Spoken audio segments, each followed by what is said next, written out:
উপস্থিত সাংবাদিক বৃন্দ, গণতন্ত্রের মা, বারবার হারানো গণতন্ত্র পুনরুদ্ধারে অবিসংবাদিত নেত্রী, মানুষের নাগরিক স্বাধীনতা, বাক ব্যক্তি স্বাধীনতা রক্ষার আপসহীন এক কিংবদন্তি তুল্য নেত্রী দেশনেত্রী বেগম খালেদা জিয়া আজ সকাল 6টায় রাজধানীর এভারকেয়ার হাসপাতালে ইন্তেকাল করেছেন।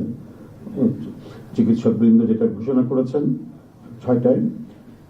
ইন্না লিল্লাহি ওয়া ইন্না ইলাইহি রাজিউন।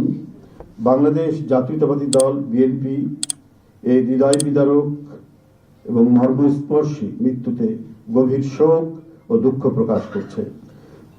দেশের জনগণের, দলের সর্বস্তরের নেতাকর্মী, বিভিন্ন রাজনৈতিক দল, পেশাজীবী সংগঠন সকলকে দেশনেত্রীর জন্য আল্লাহ রাব্বুল আলামিনের কাছে তার রুহের মাগফিরাত কামনার জন্য অনুরোধ করছি।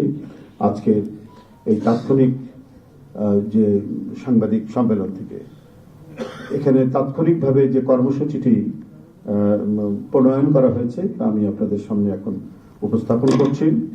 কর্মসূচি: দেশনেত্রী বেগম খালেদা জিয়া আমাদের মাঝে নাই, পৃথিবী থেকে তিনি চলে গেছেন। তার মৃত্যুতে 7 দিন ব্যাপী বাংলাদেশ জাতীয়তাবাদী দল বিএনপি শোক পালন করবে। 7 দিন ব্যাপী বাংলাদেশ জাতীয়তাবাদী দল শোক পালন করবে।